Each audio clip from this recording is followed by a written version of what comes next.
Good evening, नमस्कार, आदाब। मेरा नाम है आरजे राज। आप देख रहे हैं 547th episode of Nagpur most happening Facebook live show Raj ki Baat. Chhatarpur farms presents Raj ki Baat in association with Kamat and Durgkar wealth manager. My ghee partner is Gauvardhan. धन्यवाद मेरा मिक्सो फ्लेयर को, मल्टीफिट को, धन्यवाद आत्मनिर्भर भारत पार्टनर सर्विसिंग वाला एंड जोशी सिक्योरिटी सिस्टम। साथ ही साथ मैं आपको बता दूं कि pepperfry.com अब नागपुर में आ चुका है, which is just available at law college square. आज के मेरे मेहमान वो हैं जो सबसे लाडले हैं और सबसे मुझे ऐसा लगता है इतने प्रभावी नेता है। प्रभाग 14 की कॉरपोरेटर है, लेकिन उनका रहना प्रभाग 13 में है। अब प्रभाग 13 के कंसर्न्स और प्रभाग 14 की ज़रूरतों को ध्यान में रखते हुए ये व्यक्ति सबसे ज़्यादा चुनाव हो या ना हो, लोग इनके घर पर पहुंचते हैं, इनसे उम्मीद करते हैं और उनसे उम्मीद जब करते हैं तो ये साथ देते हैं। नागपुर शहर के यंगेस्ट एंड सबसे स्मार्टेस्ट नगर सेवक the one and only Kamlesh Chaudhary ji. Kamlesh ji नमस्कार। नमस्कार। स्वागत है आपका राज की बात में। कमलेश भैया पहले तो धन्यवाद, आप वक्त निकालते हैं राज की बात के लिए, बहुत बहुत धन्यवाद। नहीं बिल्कुल, मैं आपका बहुत बहुत धन्यवाद करूंगा कि आप शहर के बहुत अच्छे मुद्दों को उठाते हैं, अच्छी चीज़ों पे आप अपनी बातें रखते हैं और अच्छी चीज़ों पे आप इन चीज़ों को कहीं ना कहीं लोगों के सामने लाते हैं, लोगों को इन चीज़ों को लेकर जागरूक करते हैं। इसलिए नागपुर शहर की जनता की तरफ से मैं सबसे पहले आपको धन्यवाद देना चाहूँगा। कमलेश भैया, फुटाला लेक जी बहुत समय से बंद, बहुत समय से काम चालू, बहुत समय से लोगों ने फुटाला लेक को देखा भी नहीं और फुटाला लेक के आसपास बढ़ती हुई समस्याओं को लेकर एक बहुत बड़ा विषय लोगों के मन में है। एनवायरमेंटलिस्ट चिंतित है और बहुत से ऐसे लोग हैं जो चिंतित हैं। आप 13 में रहते हैं, 14 के आप कॉरपोरेटर हैं, कैसे देखते हैं फुटाला लेक को और उसके आसपास की जगह को? आपको एक चीज़ तो मैं बता दूं कि पूरी की पूरी जितनी भी वाटर बॉडीज़ है, चाहे वो सोनेगांव हो, शुक्रवारी तालाब हो, फुटाला लेक हो या अंबाझरी लेक हो, आपको देखने को मिलेगा कि ये पूरे जितने भी लेक है, इन सभी लेक के ऊपर में वाटर बॉडीज़ को इफेक्टेड किया गया, स्ट्रक्चर इफेक्टेड किया गया।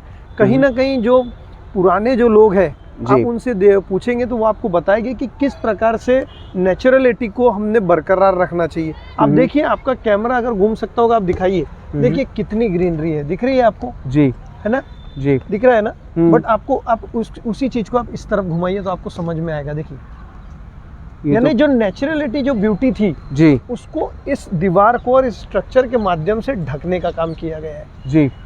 यानी इसको हमने कमर्शियलाइज कर दिया। पहले फुटाला के तालाब के ऊपर से लोग जो जाया करते थे, वो कहीं ना कहीं इस तालाब को जाते आते भी देखते थे और बहुत सा, आप मानते हैं हिंदू धर्म के अंदर में ये चीजें रही है कि पानी को पूजा जाता है, माँ गंगा के नाम पे हम लोग पानी को पूजते हैं। और शहर के अंदर में जो इस प्रकार के जो तालाब थे, इसके अंदर में लोग अलग अलग प्रकार से, यानी अगर कई लोगों को मैंने ऐसा देखा है कि जो सुबह सर्विस के लिए निकलते थे वो तालाब को हाथ जोड़ कर निकलते थे जी। आज कंडीशन इस प्रकार की हो गई है कि तालाब देखने को लोग तरस चुके हैं जी। तालाब कहीं से भी देखने को नहीं मिलता है, यानी पूरा का पूरा कमर्शियल यूज इसका करने का प्रयास किया गया है। डेवलपमेंट के नाम पे बड़ी बड़ी दीवारें हमने उठा देना, बड़े बड़े स्ट्रक्चर हमने बना देना। आपको लगता है कि ये चीज़ें ठीक है? आप देखिए, दुकानें निकाली जा रही है जी, पूरी की पूरी कमर्शियलाइज कर दिया गया है इसको। और कहीं पे भी हम यानी तालाब का ध्यान रखना नहीं चाहते जी। तालाब को लेकर अगर हम देखना चाहेंगे ना, तो देखिए आप कितनी गंदगी है, देखिए देखिए कितनी गंदगी है, जगह जगह पे गंदगी हमको देखने को मिलेगी। इवन मैं आपको बताना चाहूँगा, देखिए आप, अरे बाबा, ये फुटाला लेक की गंदगी है, ये देखने में थोड़ा सा डाइजेस्ट करना बड़ा मुश्किल। ये देखिए, ये देखिए, ये देखिए, ये देखिए, आपको देखने को मिलेगा। और आप सबसे वंडर चीज़ मैं आपको बताऊँ, ये देखिए, ये आउटलेट है, ये सीवर लाइन का आउटलेट है। अच्छा, हाँ, ये सीवरेज का आउटलेट है जी। तो ये जो चीज़ें हैं, ये कहीं ना कहीं हम बोलते हैं कि हम डेवलपमेंट की तरफ बढ़ रहे हैं, हम लोग सभी चीज़ों की तरफ ध्यान दे रहे हैं जी। फिर हमारा इन चीज़ों के ऊपर में कब ध्यान जाएगा कि हमको इन चीज़ों को भी ध्यान देना पड़ेगा कि अगर हम तालाब साफ रखने की बात कर रहे हैं, हम तालाब के डेवलपमेंट की बात कर रहे हैं, तो सबसे पहले ये जो छोटी छोटी चीज़ें, इन चीज़ों को हमको ध्यान देना पड़ेगा कि किस प्रकार से ये गंदगी का जो आलम बना हुआ है, आसपास के परिसर के अंदर में जो सीवरेज का पानी तालाब के अंदर में छूटा हुआ है, इन सभी चीज़ों पे हमको विशेष ध्यान देने की ज़रूरत है। पर सौंदर्यीकरण तो हो रहा है ना तालाबों का। सौंदर्यीकरण आप किस चीज़ को बोलते हैं? मैं आपसे सौंदर्यीकरण की डेफिनेशन जानना चाहता हूँ। आप इन चीज़ों को सौंदर्यीकरण बोलते हैं? यानी आप मुझे एक चीज़ बताइए, इको बैलेंस सिस्टम जो होता है, आप उन चीज़ों को, आपको लगता है कि वो चीज़ें नहीं होनी चाहिए? आप देखिए, आपको देखने को मिलेगा डेवलपमेंट के नाम पर रोड इंफ्रास्ट्रक्चर बनाने के लिए, रोड स्ट्रक्चर बनाने के लिए 200 300 साल पुराने पेड़ काट दिए गए हैं। और पुराने पेड़ काटने के बाद में बोला जा रहा है कि वहाँ पे हम नए तरीके से छोटे पौधे लगाएंगे। कभी किसी के वंशज को मार के नई पीढ़ी का उभर हुआ है? यानी आप दादा को मार डालो और पोते को जिंदा रखने की बात करो, तो ये तो पॉसिबल नहीं होगा ना। ये आपको लगता है उचित होगा? नहीं, ये चीज़ों को हमको सोचना पड़ेगा कि डेवलपमेंट का यानी डेवलपमेंट यानी क्या, किस चीज़ के ऊपर में हमारा, इन चीज़ों के ऊपर में कतई भी उनके डेवलपमेंट को लेके हमारा विरोध कभी नहीं है जी। देखिए, ये हिंदुस्तान है, यहाँ पे जहाँ भी लोगों को जो भी चीज़ मिली उन चीज़ों को लोगों ने पूजना शुरू कर दिया है जी। हमारे यहाँ पत्थर से लेके, पानी से लेके, पेड़ तक सभी चीज़ों को पूजा जाता है। और मैं खुद एक गौली समाज से बिलोंग करता हूँ, एक दूध वाले के घर के परिवार से बिलोंग करता हूँ। गैया को और पानी को हम लोग भी पूजते हैं, पेड़ को भी पूजते हैं जी। मुझे बताइए, ये किस प्रकार के आप बोलते हो, जो लोग यहाँ रिप्रेजेंट कर रहे थे वो अपने आप को ब्राह्मण बोलते हैं, वो किस प्रकार से हम उन चीज़ों को बोले कि आप ब्राह्मण हैं? कि आपके पास में 300 साल पुराने जो वंशज पुराने, यानी जितने हमारे घर में किसी बुजुर्ग की भी आयु नहीं होंगी, इससे भी ज़्यादा आयु के पेड़ है, हमने उनको काटने में किसी भी प्रकार की कोई मुरव्वत नहीं की। इन चीज़ों को आप डेवलपमेंट बताना चाहते हैं?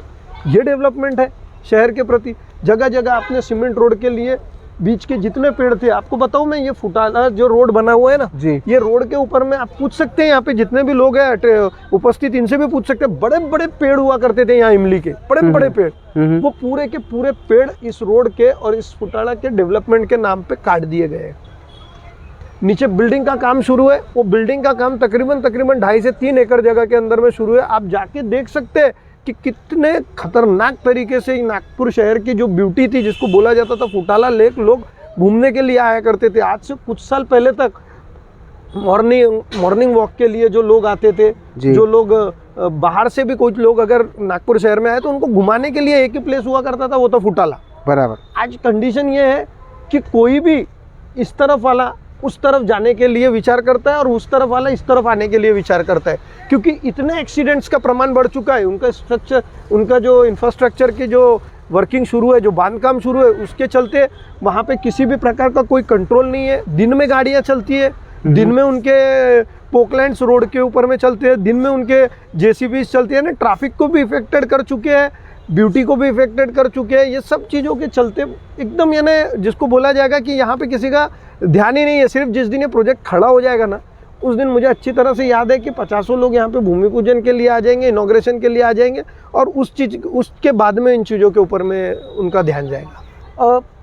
कमलेश भैया, ये एक बात जो अनुसया मैम भी कह रही हैं कि आज ही की एक रिपोर्ट है जो ये कहती है कि पानी की क्वालिटी बेहतर हुई है बिकॉज विसर्जन नहीं हुए लेक्स में, लेकिन आप क्या इस बात से भी खुश नहीं? मैं आपको एक चीज़ बता दूं जी कि अनुसया मैम ने जो बोला वो गलत नहीं बोला, लेकिन उनका थोड़ा सा परसेप्शन गलत हो गया है। यहाँ पे विसर्जन से जो बोला उन्होंने कि पानी की क्वालिटी खराब नहीं हुई जी, इस चीज़ के अलावा हमको ये ध्यान देना पड़ेगा कि सिर्फ 2 दिन में जो विसर्जन होते थे जी, उस विसर्जन से पानी की क्वालिटी क्या खराब हो जाती थी, मैं आपको बताना चाहता हूँ। ये देखिए, आप कैमरे से देख सकते हैं, वो बिल्डिंग को आप जब देख रहे हैं तो वहाँ पे थोड़ा धुंधला दिख रहा है आपको, जी, है ना? जी, जी। ये बिल्डिंग है लॉकडाउन के बीच में पूरी क्लियर दिखाई करती थी।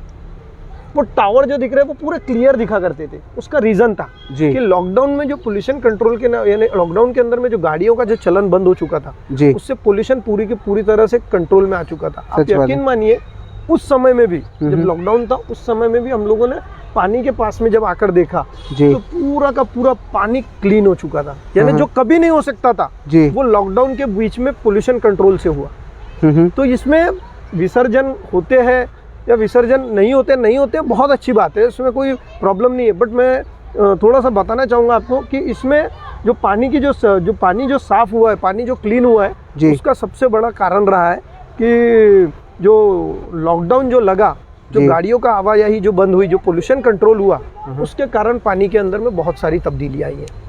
अब बॉटनिकल गार्डन जो है, जो जी। फुटाला लेक से बिल्कुल लगा हुआ है, जी। उसकी स्थिति भी धीरे धीरे थोड़ी खराब होते मैं जा रही है, आपको एक कितना चीज़- सत्य है ये? मैं आपको एक चीज़ बता दूं कि अभी बीच में कुछ दिन पहले मैंने खुद प्रेस नोट दिया हुआ है, नवभारत प्रेस ने उसको कवर भी किया था जी कि बॉटनिकल गार्डन के अंदर जी ठेकेदारी के माध्यम से तकरीबन 200 से 300 पेड़ काटे गए। फोटोग्राफ्स है मेरे पास में कटिंग किए हुए 200 से 300 पेड़। पेड़। और वो इसलिए काटे गए सिर्फ, जब हम लोगों ने उनसे पूछा कि जी। आपने किसके परमिशन से काटा, तो उनके पास में किसी प्रकार की कोई परमिशन नहीं थी, उनके पास में किसी प्रकार का कोई किसी प्रकार के कोई ऑफिसर्स वहाँ अवेलेबल नहीं थे पीकेवी के। सिर्फ और सिर्फ जो पेड़ काटे गए, वो पेड़ काटे जाने का रीज़न उन्होंने ये बताया कि हमको यहाँ का कॉन्ट्रैक्ट मिलने वाला है या कॉन्ट्रैक्ट मिला हुआ है, हमको यहाँ पे बांधकाम करना है, बांधकाम करने के लिए हम इन चीज़ों को क्लीन कर रहे हैं। और जब उनसे पूछा गया, क्लियरिफाई लिया गया, जब कॉरपोरेशन को हमने जब ये सब चीज़ों के बारे में अवगत कराया, पुलिस स्टेशन को अवगत कराया, जब उनको नोटिस भेजा गया तो उन्होंने उसको लिख कर दिया कि हम लोगों ने वहाँ से जंगली पेड़ काटे हैं। जबकि मेरे पास में फोटोग्राफ्स अवेलेबल है, आपको मैं दिखा सकता हूँ कि वहाँ पे जितने भी पेड़ काटे गए वो तकरीबन साइज से उनके जो तने थे वो तकरीबन 1-1 फीट के तने थे। इस प्रकार के पेड़ वहाँ से काटे गए। तो ये चीज़ें हमको समझना पड़ेगा कि डेवलपमेंट के नाम पे अगर हम इन चीज़ों को बैलेंस नहीं करेंगे तो इसको डेवलपमेंट नहीं बोला जाएगा, यानी विकास के नाम पे हम विनाश करने पे तुले हुए इस प्रकार की भूमिका हमको देखने को मिल रही है। नागपुर महानगर पालिका वाटर बॉडीज़ को लेकर, पर्यावरण को लेकर कोशिश कर रही है कि वो बहुत सारा काम करे। 2 दिन पहले आपने मुझे खुद कॉल किया कि मैंने नायक तालाब में जाके शो किया और वो शो आपको भी बड़ा डरा गया कि किस किस्म की वहाँ पे परिस्थिति है। हाँ। क्या वाकई में हमारे लेक्स जो हैं वो ख़त्म हो चुके हैं, जितने तालाब हैं वो ख़त्म हो चुके हैं? लेक्स को डेवलपमेंट के नाम पे पूरी की पूरी तरह से डिस्ट्रॉय करने का काम किया जा रहा है। आप मुझे बताइए, जिसके पास में पैसा नहीं होगा क्या वो इस तालाब को देख नहीं पाएंगा? इस प्रकार की भूमिका हम चाहते हैं क्या? ये हमारे शहर की ब्यूटी होंगी क्या? और ये हमारे शहर की नेचुरलिटी होंगी कि क्या हमारा जो शहर था वो नेचुरलिटी जो थी उसको देखने के लिए भी अब हम लोगों को पैसे पेड करने पड़ेंगे? हम क्या चाहते हैं? हम पीने के पानी से लेके बिजली से लेके सभी चीज़ों का पैसा पेड कर ही रहे हैं। उसके बीच में अगर हम किसी चीज़ को देखना चाहते हैं, सिर्फ देखने की बात कर रहा हूँ मैं यहाँ पे, और ऐसा कुछ भी नहीं था। ठीक है, भविष्य में जो भी चीज़ें होने वाली है वो एक चीज़ अलग है। फाउंटेन लगाना, तालाब के बीच में स्टेज लगाना, वो सब चीज़ें करना, आपको लगता है क्या कि ये सब चीज़ों से आपको लगता है कि नेचुरलिटी बैलेंस रहने वाली है, इकोसिस्टम बैलेंस रहने वाला है ये सब चीज़ों से? आपको समझना पड़ेगा कि हम करना क्या चाहते हैं। हमने पेड़ काट दिए, हमने पानी की जगह पे एक शो कर दिया या फाउंटेन लगा दिए, उन चीज़ों के इफ़ेक्ट्स क्या होंगे ये भी तो चीज़ें हमको सोचनी पड़ेंगी ना। निश्चित रूप से शहर को सुंदर करना है, पर सुंदर करने के नाम पे बर्बाद नहीं करना है। अब मुझे बताइए, चीज़ें धीरे धीरे देखने को मिल रही हैं कि आने वाले दिनों में, क्योंकि नागपुर महानगर पालिका के चुनाव हैं, ये देखने को मिल रहा है कि बड़ा फास्ट ट्रैक काम हो रहा है, बहुत सारा काम हो रहा है जो बड़ा फास्ट ट्रैक हो रहा है। आपके प्रभाग में बहुत सारे काम ऐसे हैं जो नहीं हुए हैं, जो आप चाहते हैं कि आने वाले दिनों में हो, क्या आपको ऐसा लगता है? जी बिल्कुल, बिल्कुल लगता है। मुझे बताइए, इनके पास में क्या प्रोजेक्ट है और क्या सिस्टम है? इनके पास में क्या प्लानिंग है? इनके पास में किसी चीज़ का कोई प्लानिंग नहीं है। मुझे बताइए, आप लोगों ने देखा कि कोविड के समय में हम ऑक्सीजन प्लांट लगाने की बात करते हैं, हम ऑक्सीजन एक तरफ ऑक्सीजन प्लांट लगाने की बात करते हैं, हम एक दूसरी तरफ 300 पेड़ हम लोग 300 साल पुराने पेड़ हम लोग काटने पे तुले हुए हैं। क्या करना चाहते हो? हमको समझना पड़ेगा। ऑक्सीजन के जो हमारे पास में लगे हुए पेड़ है, जिनसे ऑक्सीजन हमको बहुत अच्छा ऑक्सीजन मिल सकता है, 300 साल पुराने पेड़ काटे गए हैं। आप अजनी वन को सपोर्ट करते हैं जी क्या? बिल्कुल, बिल्कुल अजनी वन को मैं सपोर्ट करता हूँ। अजनी वन को मैं सपोर्ट करता हूँ, मैं भारत वन को सपोर्ट करता हूँ। मैं सपोर्ट करता हूँ इन चीज़ों को, क्योंकि उसका कारण है कि अगर आप पेड़ काटोगे और पेड़ काटने के बाद वहाँ से रास्ता बनाने की बात करते हो तो बिल्कुल इन चीज़ों का हमारा विरोध है। अपने पास में अल्टरनेट नहीं है, ऐसा तो नहीं है। हम रास्ते निकाल सकते हैं, रास्ते बना सकते हैं। उसके लिए नेचुरल बॉडीज़ को डिस्टर्ब करना ठीक नहीं है। आने वाले दिनों में हम किस किस्म का फुटाला लेक देखने वाले हैं? पता तो होगा आपको कि आने वाले दिनों में। देखिए, ऐसा है कि आज हम किस प्रकार का फुटाला देख रहे हैं वो ज़्यादा ज़रूरी है हमारे लिए। वो देखिए, ये डेवलपमेंट में हमारे यहाँ ये देखने को मिलता है। आप थोड़ा आगे और चलेंगे तो आपको समझ में आएगा, सिर्फ जितना दिख रहा है उतना ही फुटाला नहीं है जी। इस फुटाला की असलियत को अगर आपको देखना है तो आपको ये कंपाउंड के उस पार जाना पड़ेगा और सब चीज़ों को आपको देखना पड़ेगा, तब आपको समझ में आएगा। ये सब चीज़ों को नेचुरली बैलेंस करने के बारे में सोचना पड़ेगा कि किस प्रकार से आपको इन चीज़ों को चलाना है।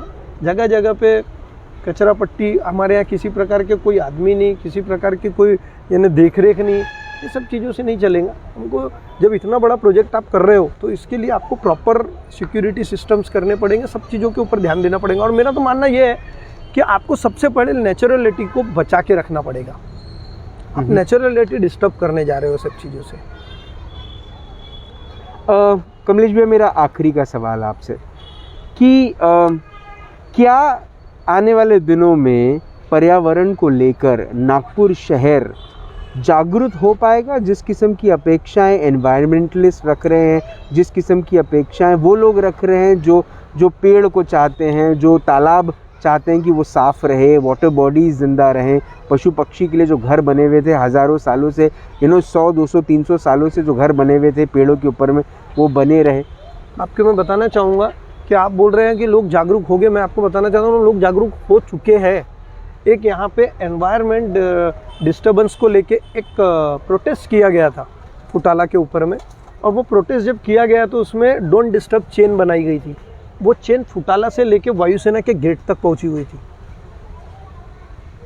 फुटाला से लेकर वायुसेना के गेट तक वो डोंट डिस्टर्ब चेन पहुंची हुई थी। एक में एक का हाथ पकड़ के लोगों ने एनवायरनमेंट को बचाने के लिए इस हद तक के प्रोटेस्ट यहाँ पे करके अपना प्रदर्शित किया हुआ है जी।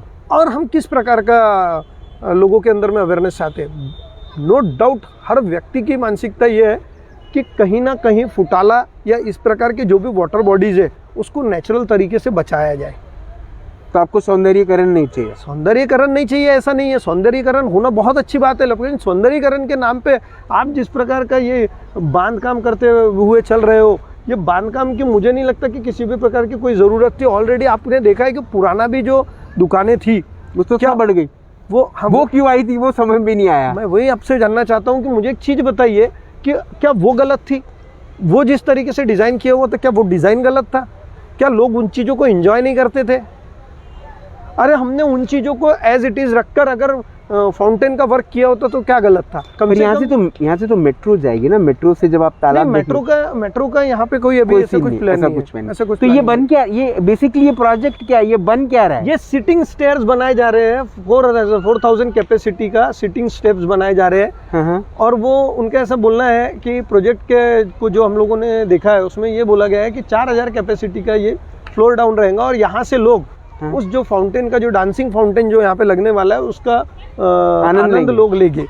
बट मुझे एक चीज़ बताइए, क्या इस प्रकार के लोग नागपुर शहर में भी आ चुके हैं कि फुटाला पे आपने 15 अगस्त, फ्रेंडशिप डे, 26 जनवरी ऐसे कुछ जो इवेंट्स है वो दिन आप छोड़ दो तो आपने क्या फुटाला पे इतना क्राउड कभी इमेजिन किया है?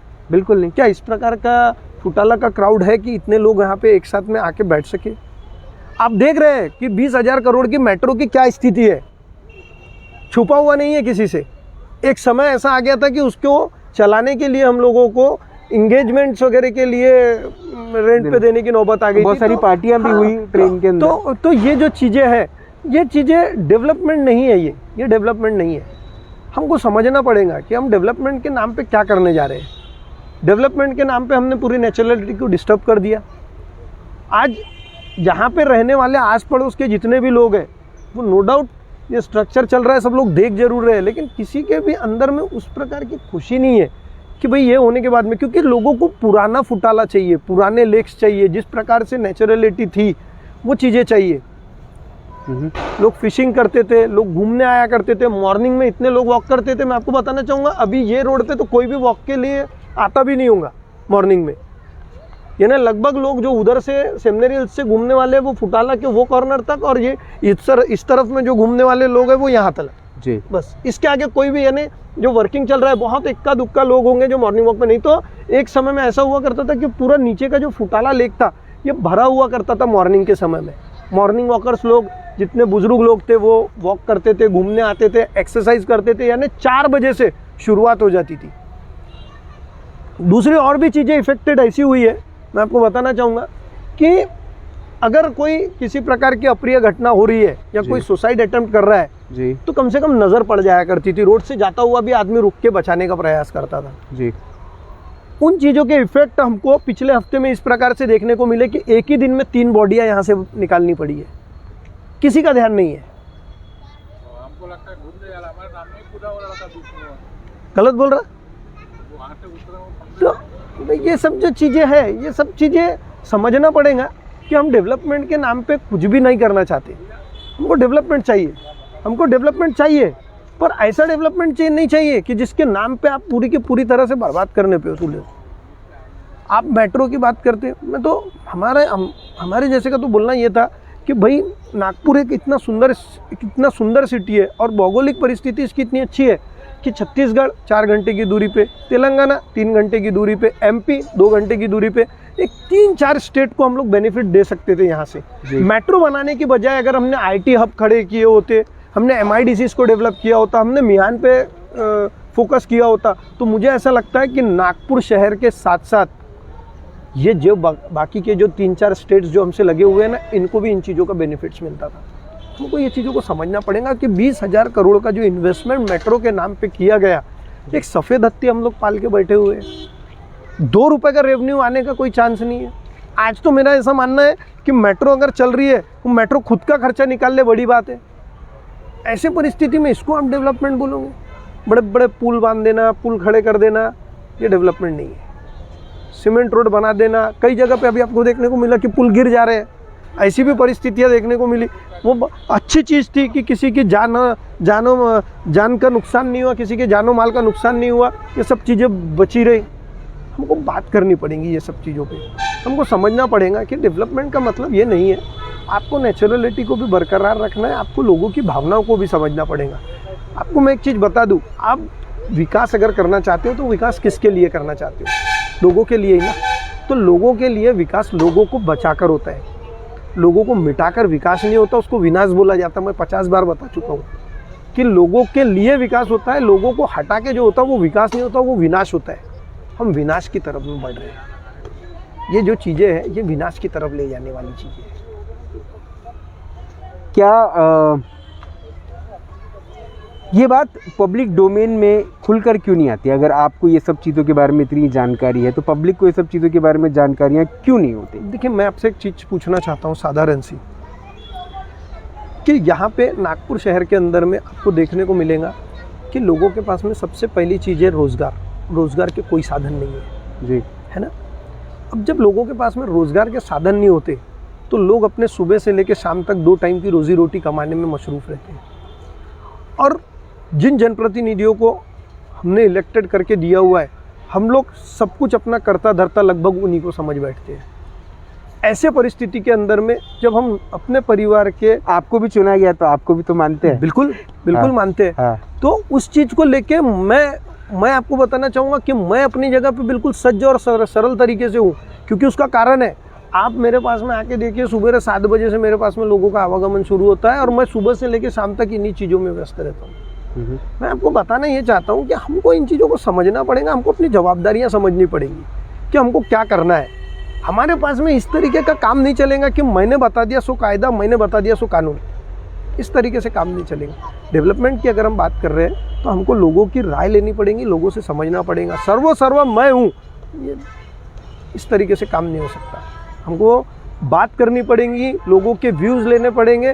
ठीक है, बहुत सारे लोगों को बहुत सारी चीज़ें अच्छी लगती है, लेकिन बहुत सारे लोगों को बहुत सारी चीज़ें अच्छी नहीं लगती है, इनको भी हमको समझना पड़ेगा। और उसके पीछे उनके लॉजिक्स भी होते हैं। बिल्कुल, डेफिनेटली, क्योंकि वो सिर्फ बोलने के लिए नहीं है जी, वो उन चीज़ों को आपको प्रूफ करने पे तुले हुए कि किस प्रकार से और किन चीज़ों को लेके ये चीज़ें अनबैलेंस होने वाली है।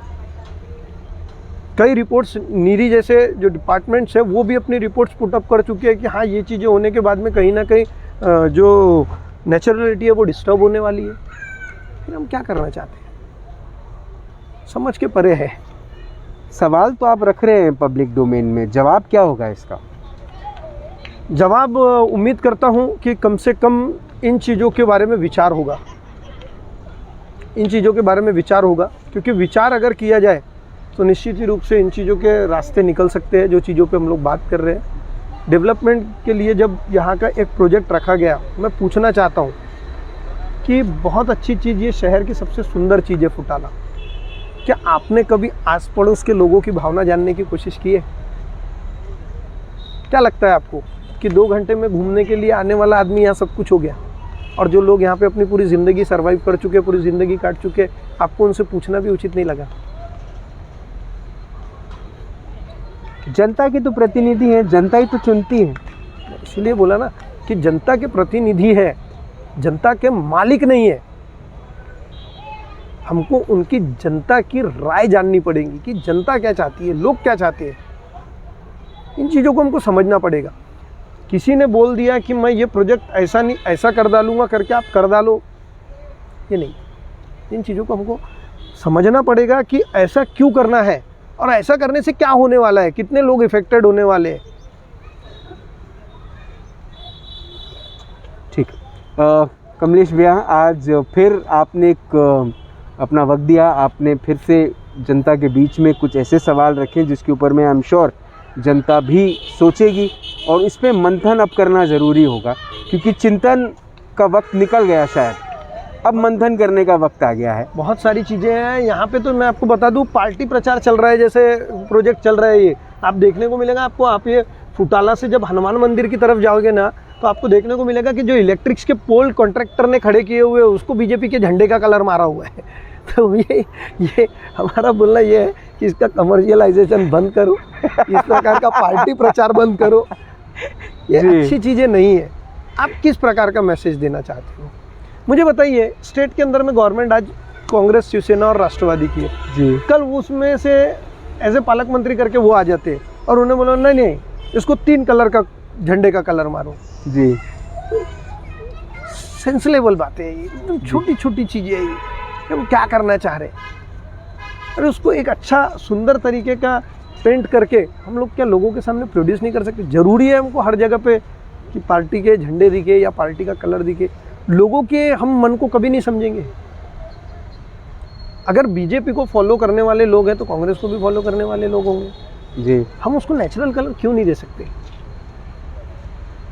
ये छोटी छोटी चीज़ें। अभी पता नहीं कि ये बिल्डिंग को कौन सा कलर होगा। सोचने जैसा है।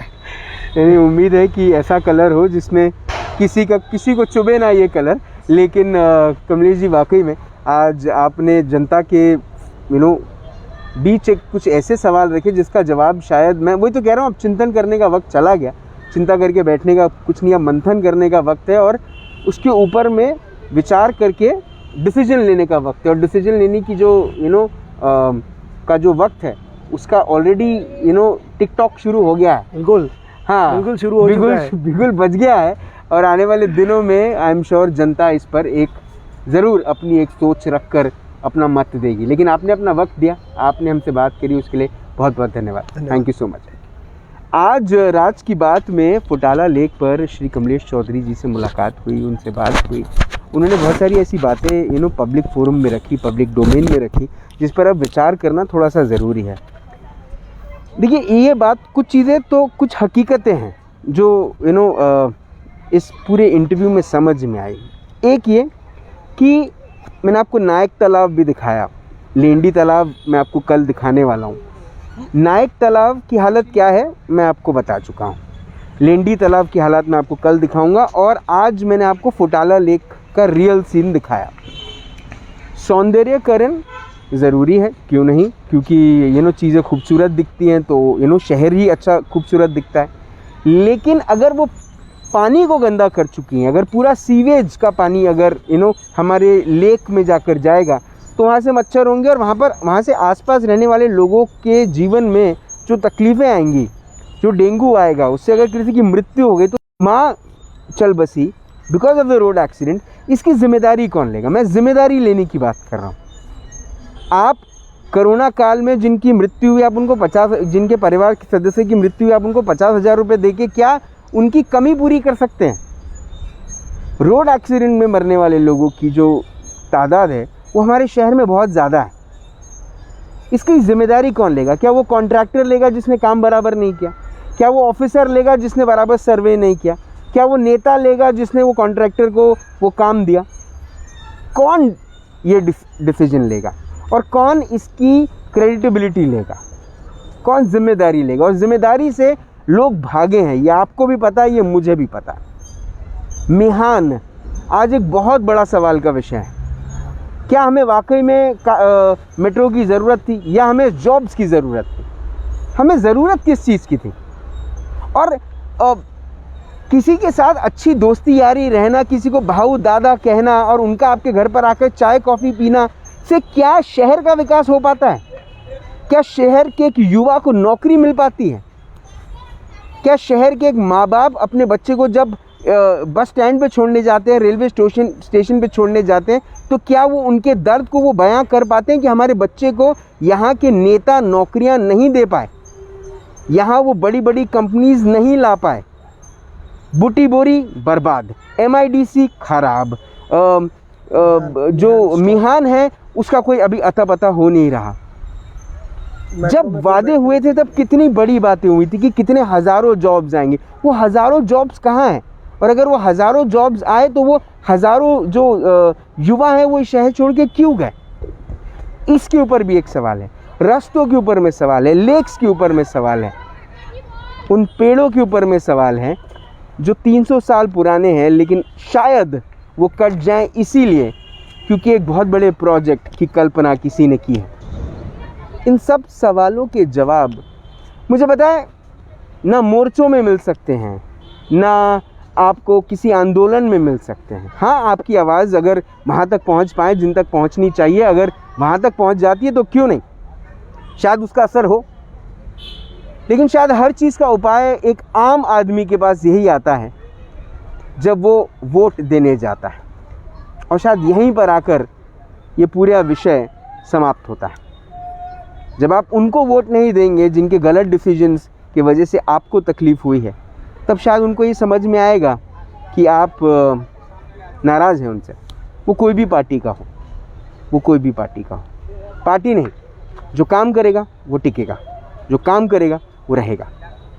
बस ये बात सोचिएगा। कल आपसे फिर मुलाकात होगी इन राज की बात। तब तक आप अपना ध्यान रखें, सुरक्षित रहें, स्वच्छ रहें, स्वस्थ रहें, मस्त रहें, खुश रहें, व्यस्त रहें, परिवार के साथ एक अच्छा वक्त बिताएं और अपने परिवार को ये बताएं कि कौन काम कर रहा है, क्योंकि आने वाला जो जनरेशन है वो शायद ये नॉनसेंस टॉलरेट नहीं करेगा। जिंदा रहें। जय हिंद।